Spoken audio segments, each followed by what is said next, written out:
ತಿದ್ದುಪಡಿ ಬಿಲ್ ಅನ್ನ ಪರ್ಯಾಲೋಚನೆ ತಗೊಂಡಿದ್ದೀವಿ.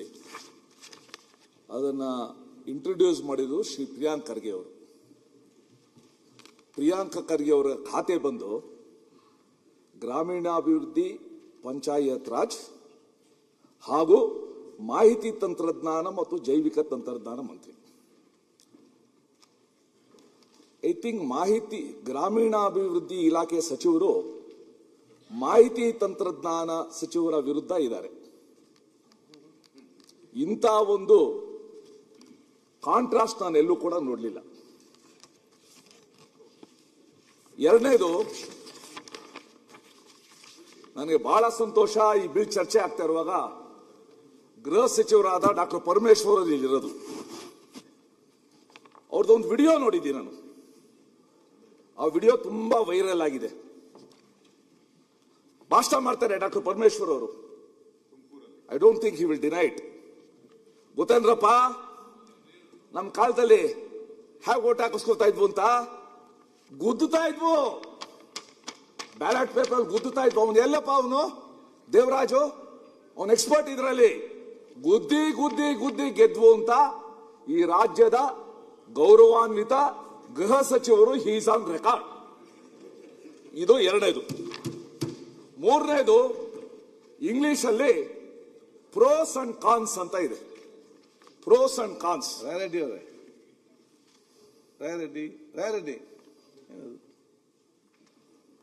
ಪ್ರೋಸ್ ಅಂಡ್ ಕಾನ್ಸ್ ಅಂತ ಇದೆ. ಸಾಮಾನ್ಯವಾಗಿ ಅದನ್ನ ವಿರೋಧ ಪದಗಳಾಗಿ ಯೂಸ್ ಮಾಡ್ತೀವಿ.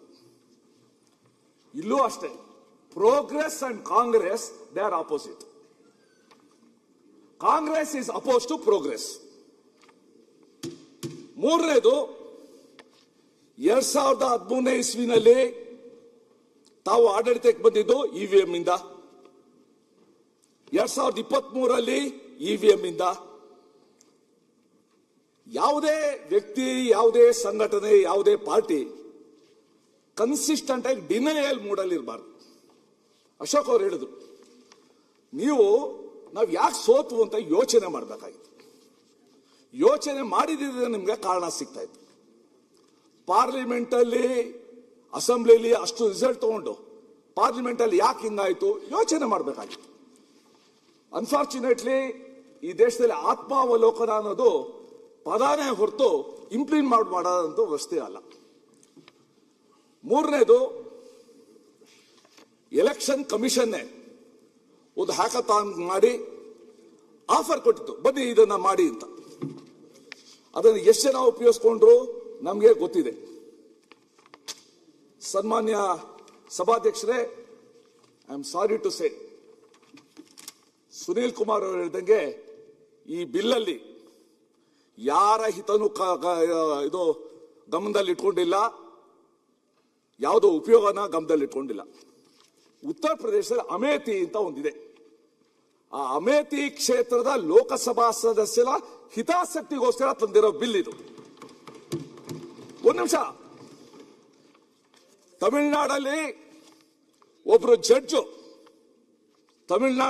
ಜಡ್ಜು ಒಂದು ದೇವಸ್ಥಾನದಲ್ಲಿ ದೀಪ ಹಚ್ಚೋದ್ರ ಬಗ್ಗೆ ಜಡ್ಜ್ಮೆಂಟ್ ಕೊಟ್ರೆ, ಈ ಆಳುವ ಪಕ್ಷದ ಕಾಂಗ್ರೆಸ್ ಅವರು ಅವ್ರ ವಿರುದ್ಧ ಇಂಪೀಚ್ಮೆಂಟ್ ಮೂವ್ ಮಾಡ್ತಾರೆ.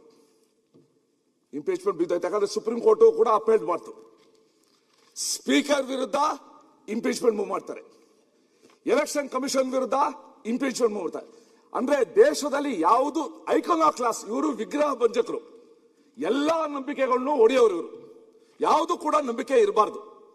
ಆ ಒಂದು ಸ್ಥಿತಿಯಲ್ಲಿದ್ದಾರೆ. ಇವತ್ತು ಇವರು ಯಾರು, ಸುನೀಲ್ ಕುಮಾರ್ ಅವರು ಹೇಳಿದಾಗೆ, ಮತದಾರರ ಮತಪತ್ರಗಳ ಗೌಪ್ಯತೆ ಖಚಿತಪಡಿಸಿಕೊಳ್ಳಲು ಮತ್ತು ಮತದಾರರ ದಬ್ಬಾಳಿಕೆ, ಬೆದರಿಕೆ, ಅನಗತ್ಯ ಪ್ರಭಾವದಿಂದ ರಕ್ಷಿಸಿ ಆ ಮೂಲಕ ಪ್ರಜಾಪ್ರಭುತ್ವ ಪ್ರಕ್ರಿಯೆ ಪಾವಿತ್ರ್ಯ. ಸರ್, ಇದಕ್ಕಿಂತ ಒಂದು ರಿಡಿಕ್ಯುಲಸ್ ಬೇಕಾ?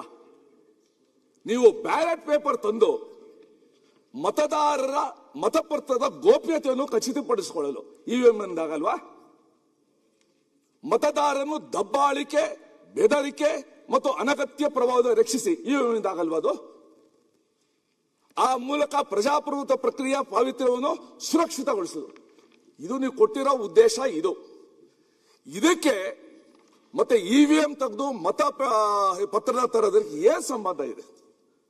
ಸೊ ಅದಕ್ಕೋಸ್ಕರ ಅವರು ಹೇಳಿದ್ರು, ಇವರು ಮಾಡ್ತಾ ಇದ್ದಾರೆ. ಅವರು ಹಾಕಿದ ಡಾಟೆಡ್ ಲೈನ್ ಮೇಲೆ ನೀವು ಸೈನ್ ಮಾಡ್ತಾ ಇದ್ದೀರಾ. ಇದು ನಿಜವಾಗ್ಲೂ ಹೇಳ್ತೀನಿ, ಕರ್ನಾಟಕ ಅನ್ನೋ ರಾಜ್ಯಕ್ಕೆ, ITBT ಹಬ್ ಅನ್ನುವ ರಾಜ್ಯಕ್ಕೆ, ಸಿಲಿಕಾನ್ ವ್ಯಾಲಿ ಅಂತ ಹೇಳುವ ರಾಜ್ಯಕ್ಕೆ, ಅನೇಕ ಸಂತೆಗಳಲ್ಲಿ ನಮ್ಮ ಬೆನ್ನನ್ನ ತರ್ತಾ ಇರುವ ರಾಜ್ಯಕ್ಕೆ ನೀವು ಬಗೀತಾ ಇರೋ ದ್ರೋಹ ಇದು.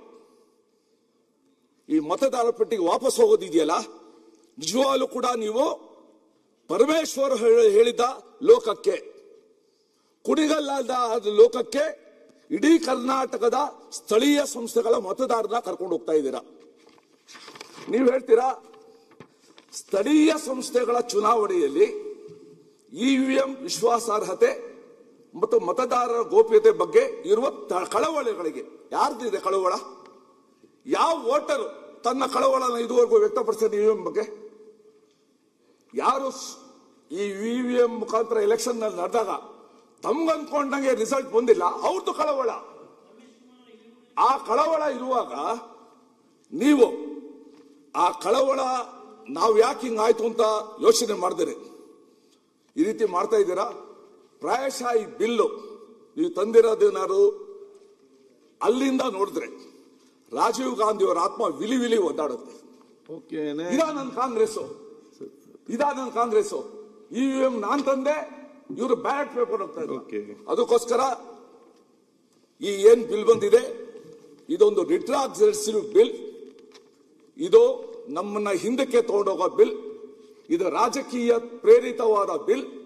ಇದು ಒಂದು ದುರುದ್ದೇಶದಿಂದ ಕೂಡಿರುವ ಬಿಲ್. ಇದನ್ನ ಕಡಾಖಂಡಿತವಾಗಿ ನಾವು ವಿರೋಧಿಸ್ತೀವಿ. ಮಾನ್ಯ ಅಧ್ಯಕ್ಷರೇ, ಈ ಬಿಲ್ಲಿನ ಬಗ್ಗೆ ಚರ್ಚೆ ಮಾಡುವ ಸಂದರ್ಭದಲ್ಲಿ